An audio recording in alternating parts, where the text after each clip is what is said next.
Glória a Deus, toma o seu lugar. Nós estamos na semana do Natal. O mundo inteiro celebra essa data.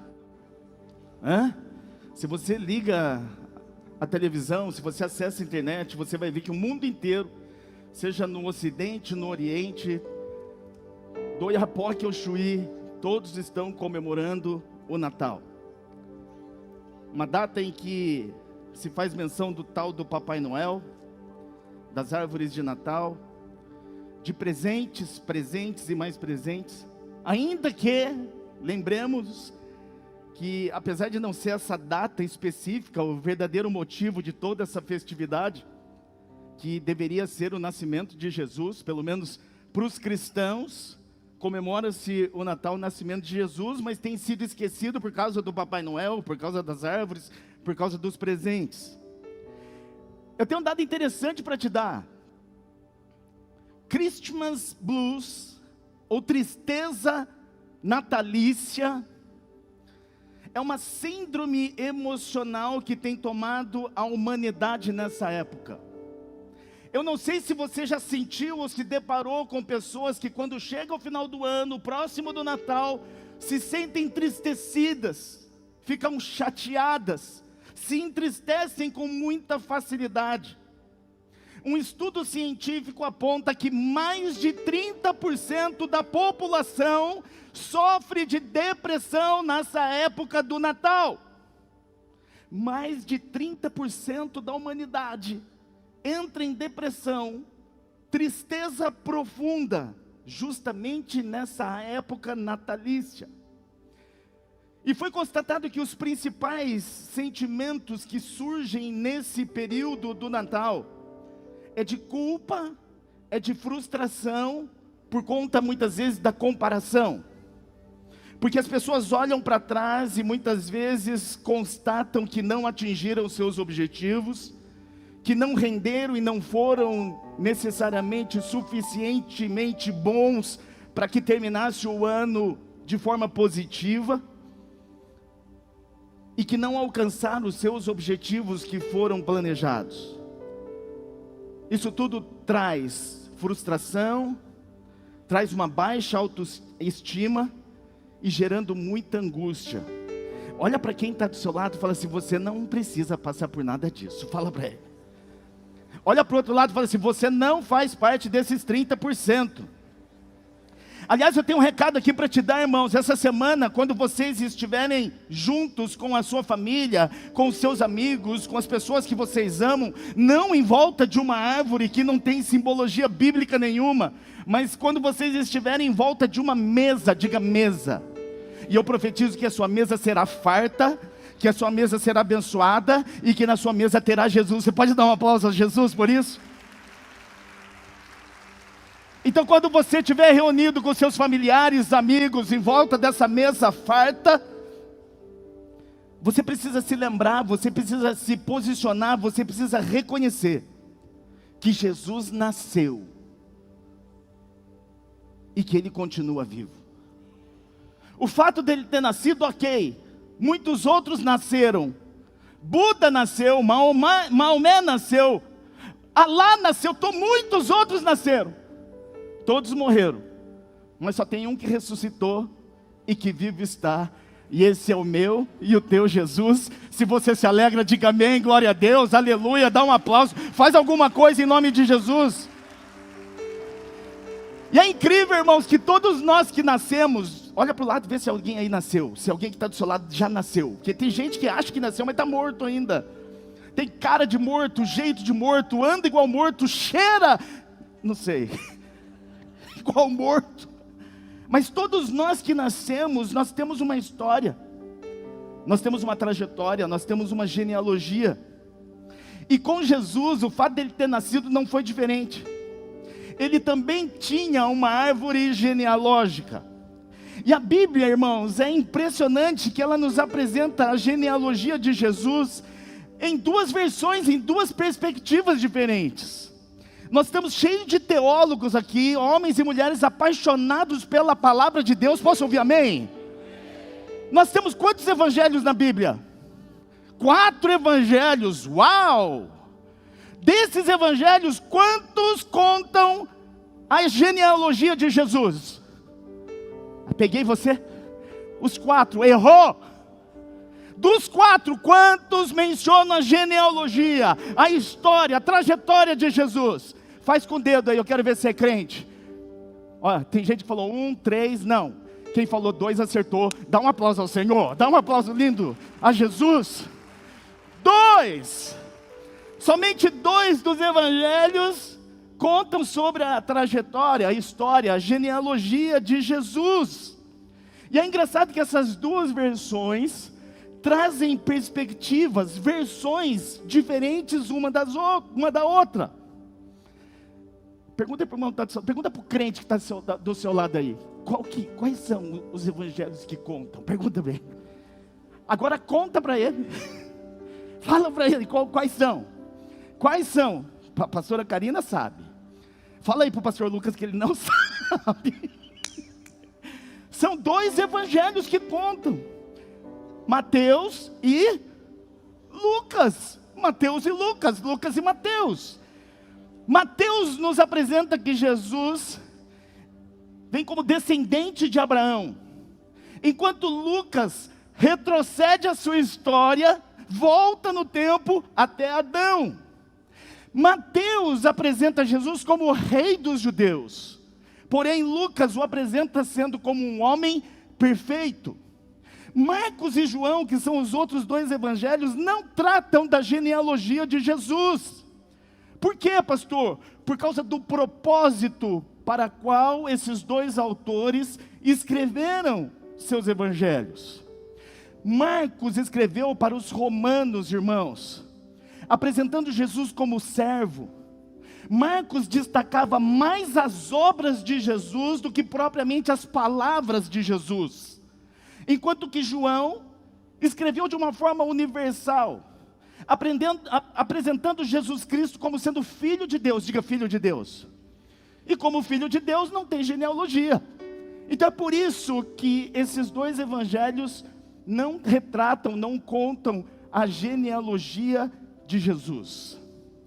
Incrível que a genealogia apresentada por Mateus e Lucas, nós podemos encontrar, e se você pegar sua Bíblia e abrir, tanto em Mateus como em Lucas, nós vamos constatar que na genealogia de Jesus tinha pessoas boas, assim como você e eu, posso ouvir amém? Mas também pessoas más, ruins, reprováveis, como você e eu, posso ouvir misericórdia?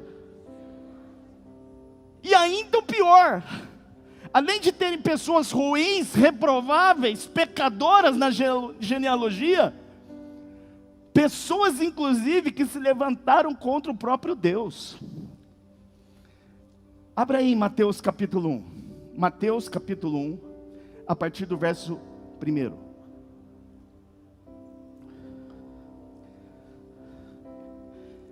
Quem leu a Bíblia esse ano? Eu não falei toda, pelo menos uma vez. Todo mundo. Nem que seja aqui você leu a Bíblia. Quando chega na parte da genealogia, quem pula? De verdade, quem fala assim, não, eu não vou ficar lendo. Quem pula? Todo mundo aqui pula, se não pulou, vai pular. Você já pulou onda no ano novo? Quem já pulou onda no ano novo? Não precisa! Você não precisa. Tem crente que não está entendendo. O que é esse negócio de pular onda? Fica tranquilo, não é com você. É para ímpio. É para quem precisa de Jesus ou quem foi alcançado por Jesus. Diz que quando você pula onda no mar, você tem sorte no outro ano. Meu Deus do céu, como nós éramos idiotas, irmãos. Eu lembro que tinha gente que mergulhava 7 vezes na onda para descarregar. Quem já fez isso? Não, nem quero ver. Valei-me, Jesus, meu Deus. Olha para o irmão que está do seu lado, você não precisa nada disso. Fala para ele assim, Jesus nasceu, morreu e ressuscitou. E Ele está vivo por mim e por você. E morreu pelos nossos pecados. Dá um aplauso bem lindo para Ele, em nome de Jesus. Mas quando a gente chega aqui na parte da genealogia, normalmente a gente dá uma puladinha, porque a gente acha que já viu tudo, a gente acha que não tem relevância. Mas hoje a ministração que Deus quer falar conosco está aqui, na genealogia de Jesus. E a primeira coisa que eu quero falar com você, é que na linhagem de Jesus, na árvore genealógica de Jesus, existiram mulheres reprováveis. Se tem alguma mulher do seu lado, fala assim, está vendo? Tem mulher reprovada, reprovável lá na genealogia. Fala, é por tua causa. Fala para você, é por você, ó mulher. Agora vamos ler, verso 3. Judá gerou Pérez e Zerá, cuja mãe foi Tamar. Pérez gerou Esrom, Esrom gerou Arão. Salmão gerou Boaz, cuja mãe foi Raabe. Boaz gerou Obed, cuja mãe foi Rute. Obed gerou Jessé, e Jessé gerou o rei Davi. Davi gerou Salomão, cuja mãe foi Batseba, que foi esposa de Urias. Até aqui. Nós podemos observar, irmãos, na genealogia, na história, na trajetória da linha sucessória e na genealogia de Jesus, que mulheres cujas suas vidas foram reprovadas, mulheres que tiveram atitudes reprováveis. Como assim, pastor? Tamar se envolveu com seu próprio sogro. Quem tem sogro aqui, levanta a mão. Sogro, quem tem sogro? Quem é casado e tem sogro ou já teve? Uai, meu Deus, sabe o que essa mulher fez? Tamar se envolveu com o próprio sogro, chamado Judá, e gerou 2 filhos gêmeos com ele. Quem tem um sogro é bonitão. Aí, ó. Foi boa essa, hein? Dá um aplauso que esse genro aqui merece, viu? Tá querendo presente de Natal. Já sou casado, filho.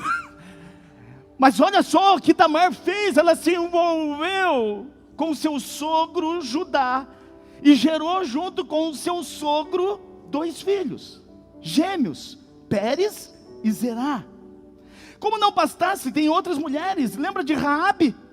Raabe, aquela que pendurou uma fita vermelha na sua casa para que a sua casa fosse poupada. Lembra de Raabe que morava em Jericó? Lembra o que fazia Raabe? Raabe era prostituta. Era igual chuchu.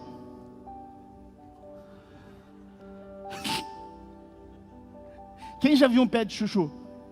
Você não precisa fazer nada. O chuchu dá, irmãos. Ele dá. Você não vai, ele dá. Eu estou explicando. Aqui nós somos uma igreja batista. Sim ou não? Nós precisamos explicar a palavra. Raabe era chuchu, irmão. Desculpa. Raabe era prostituta. E ainda assim está na genealogia de Jesus. Lembra de Rute? Rute era uma moabita, estrangeira. Ela não tinha parte, ela não tinha ligação. Mas está aqui na linhagem de Jesus.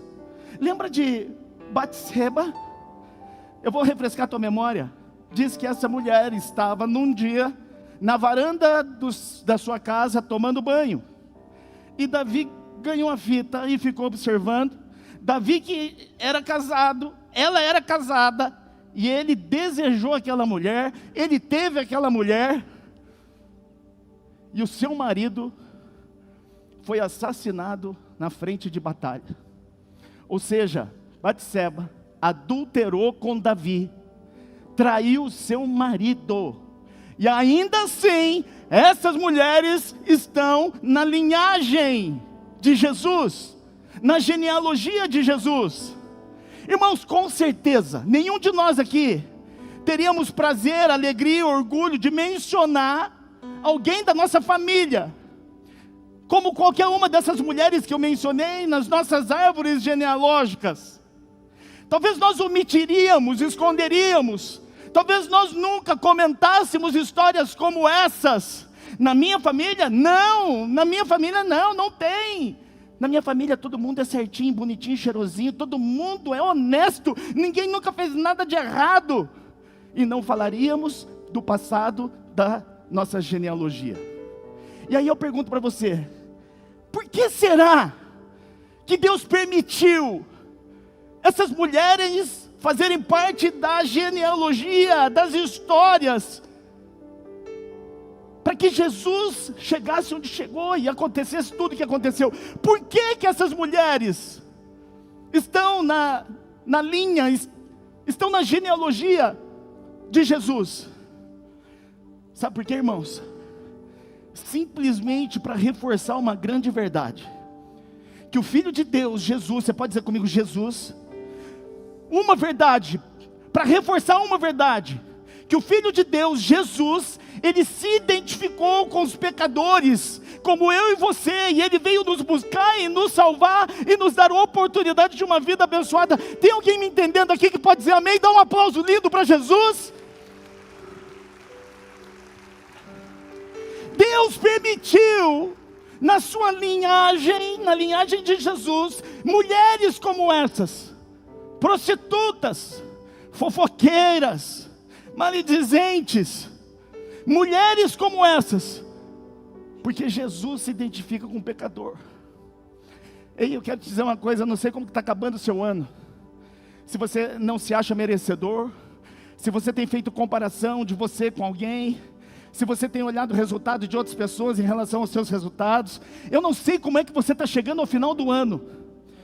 Eu não sei se você chega no final do ano e fala assim, eu deveria ter sido um crente melhor, eu deveria ter feito mais pelo Senhor, eu deveria ter me esforçado muito mais pelo reino. Eu não sei como você está chegando até agora.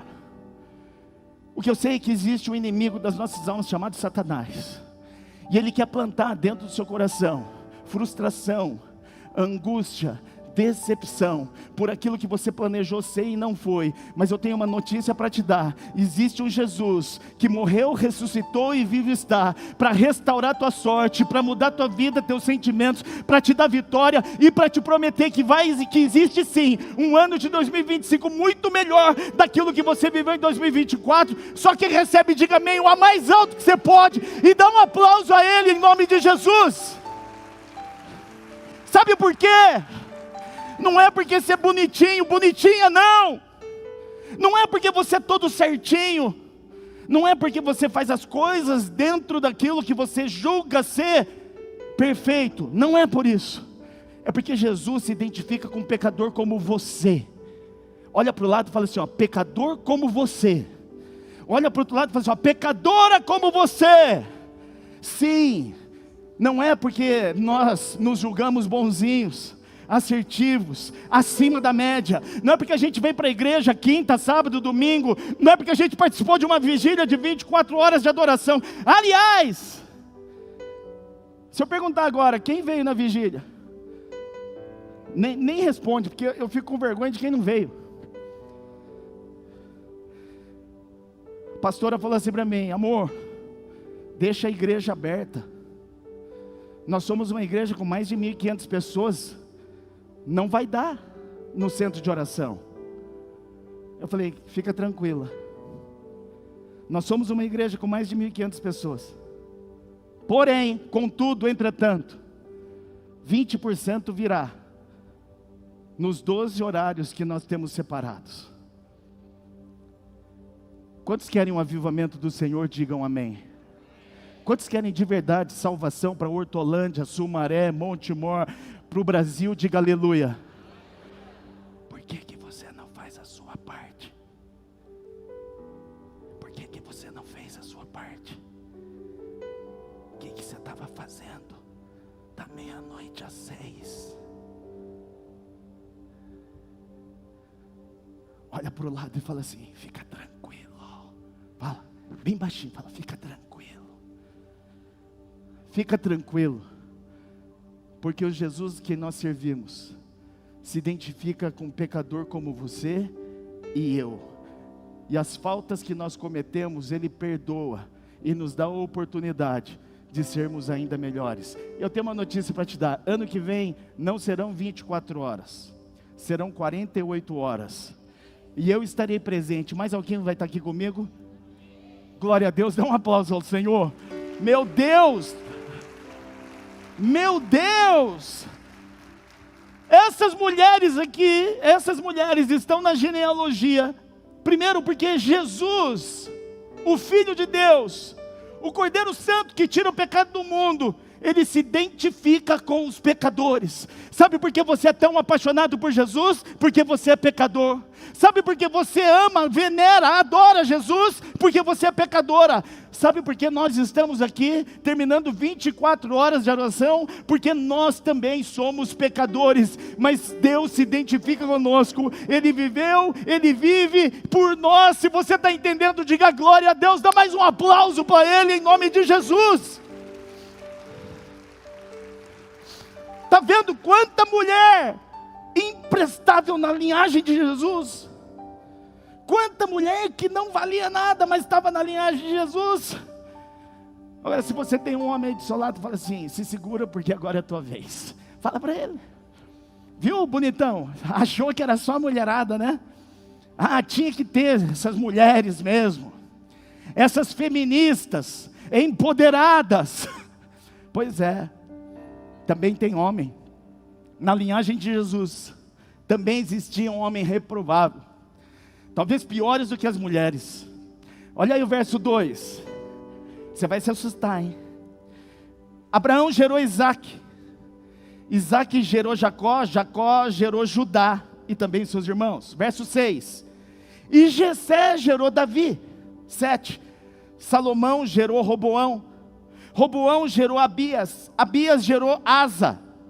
Verso 9, Uzias gerou Jotão, Jotão gerou Acás, Acás gerou Ezequias, Ezequias gerou Manassés, Manassés gerou Amon, Amon gerou Josias. Vocês achavam que a linhagem feminina que constava na genealogia de Jesus era terrível? Você achou mesmo que as mulheres que estavam na linhagem de Jesus eram horripilantes? Olha só quem aparece na genealogia de Cristo. Olha a estirpe, a qualidade de homens que consta aí na genealogia de Jesus.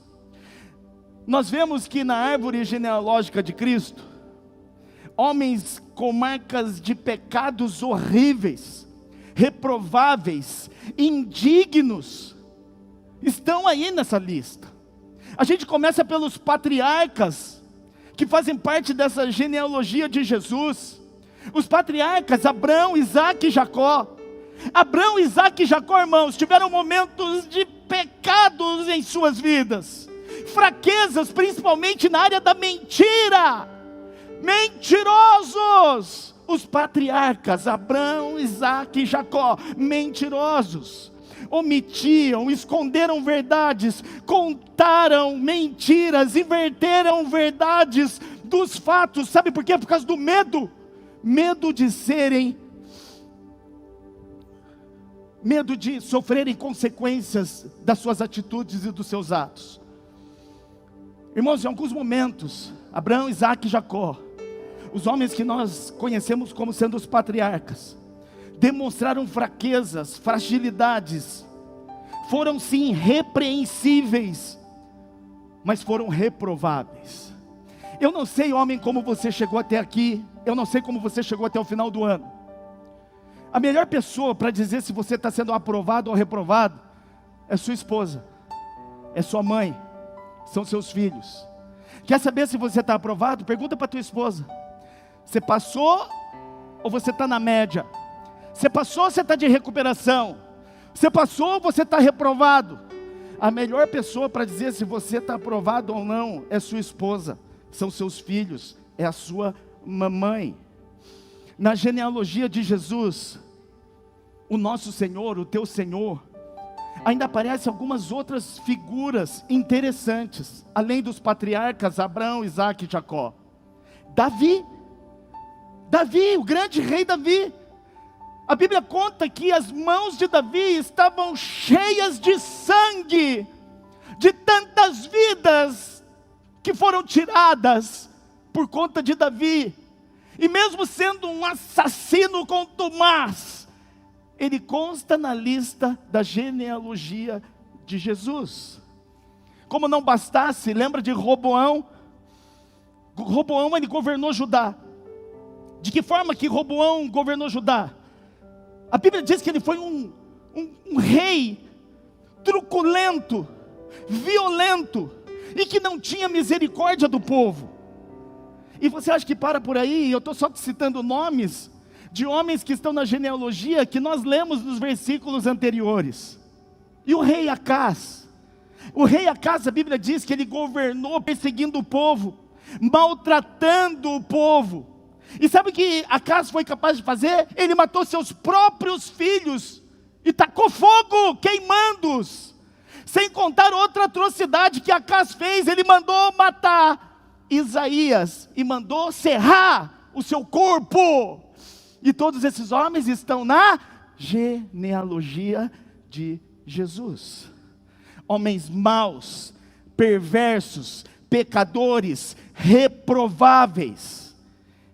Olha para o irmão que está do lado e fala assim: dá para piorar um pouco. Dá para piorar um pouco.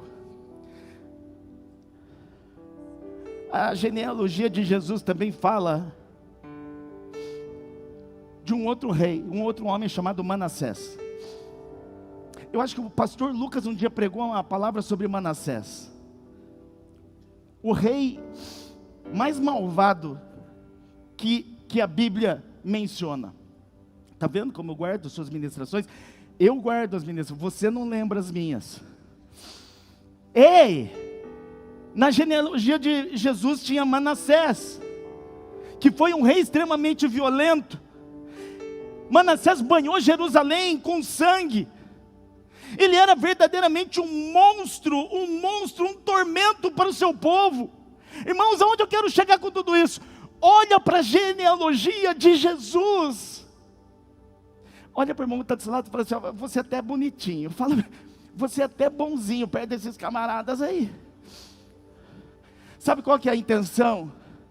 É você chegar ao final do ano e não se martirizar, se culpar, se penalizar. Você pode até não ser tão bom quanto você deveria, mas você tem um Deus que é bom o suficiente para te tornar melhor. O que você não pode é aceitar as artimanhas de Satanás para que você termine o ano mal, que você termine o ano sem expectativa, que você termine o ano se comparando com outras pessoas. Eu já disse isso aqui e volto a repetir: nessa igreja não tem ninguém melhor do que ninguém. Nós somos diferentes uns dos outros, alguns com algumas virtudes, outros com outras, mas todos nós temos um Deus que é maravilhoso, poderoso, vivo. Se você está me entendendo, diga amém. Dê um aplauso bem lindo a Jesus. Meu Deus, olha a estirpe das pessoas que constam na genealogia de Jesus. Tá tudo bem? Fica tranquilo. Caiu uma garrafa ali, né? Ei, irmãos, olha a estirpe, olha a qualidade de pessoas que estavam na genealogia de Jesus. Que níveis de maldade, que níveis de pecado que esses homens e mulheres cometeram e ainda assim compunham a árvore genealógica. Mas interessante, irmãos, é que a genealogia de Jesus nos aponta para algo. Se você observar esses homens, se você observar as mulheres, se você observar a sua vida, se eu observar a minha vida, a gente entende que Jesus nos aponta para uma infinita misericórdia. O fato de eu e você não ter sido melhores esse ano, não termos feito mais ou além daquilo que nós já fizemos, isso nos aponta para um amor imensurável que Deus tem por mim e por você, um amor eterno, um amor, mesmo que nós sejamos indignos, improváveis, ainda que nós sejamos pecadores, existe um amor disponível para mim e para você. O meu objetivo é que você entenda e reconheça que o amor de Deus, ele superabundou o pecado, a transgressão e tudo mais que você fez ou deixou de fazer no ano de 2024. Nós precisamos entender e reconhecer que nós ainda temos uma semana para o final de 2024, nós temos alguns dias para terminar 2024, e nós podemos mudar a história de 2024 com os últimos decretos, com aquilo que nós vamos fazer. Você é melhor do que você já foi, e você pode muito mais do que você já fez, porque existe um Deus maravilhoso que te ama, que te protege, que te salva e que te guarda. Se você entende, diga glória a Deus. Dá mais um aplauso a Jesus. Olha para a sua vida, olha para a vida desses homens, dessas mulheres, e o que a gente precisa entender é que nós não merecemos. Olha para o irmão que está do seu lado e fala assim: você não merece. Eu não mereço, mas ainda assim, mesmo não merecendo, nós podemos. Sabe o que nós podemos? Fazer parte da genealogia, a partir de Jesus. Olha comigo que está aí no verso 17. Assim, ao todo houve 14 gerações, de Abraão até Davi, mais 14 de Davi até o exílio na Babilônia, e 14 do exílio até Cristo. Foi assim o nascimento de Jesus.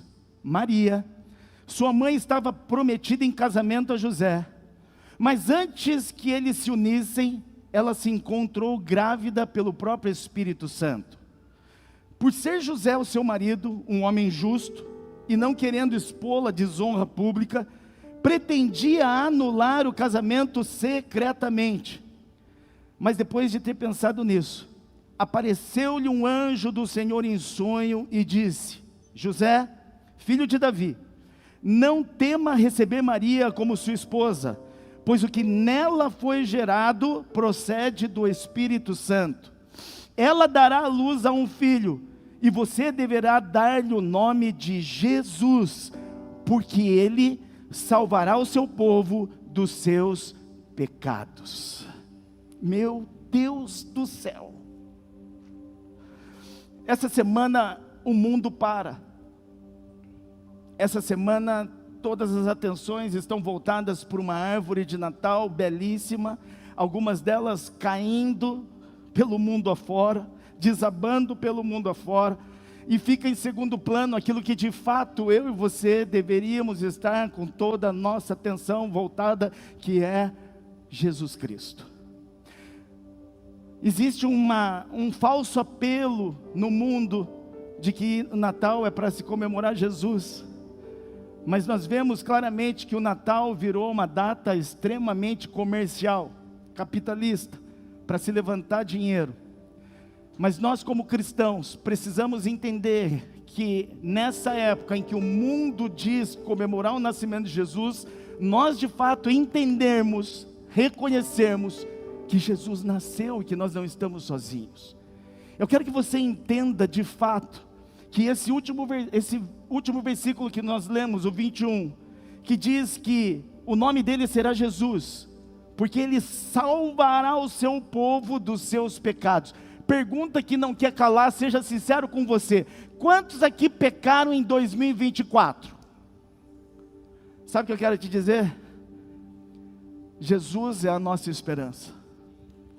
Nós não somos condenados pelos pecados que nós cometemos, porque existe um Salvador, existe aquele que nos absolve, e aqui está dizendo que ele salvará o seu povo dos seus pecados. Irmãos, nós precisamos terminar o ano de 2024 sem comparações. Nós precisamos terminar o ano de 2024 sem achar que nós somos a última bolacha do pacote, que as pessoas é que nos fazem mal, que as pessoas é que são injustas conosco, que são as pessoas que pecam, que são as pessoas que erram. Não é assim. Nós erramos, nós pecamos, nós vacilamos, mas a misericórdia do Senhor nos alcança. O que nós não podemos é terminar 2024 apontando o dedo, julgando as pessoas. Infelizmente, irmãos, infelizmente, nós vivemos nessa terra, nessa terra não existe um homem sequer, nenhuma mulher sequer justa, sem pecado, completamente incorruptível.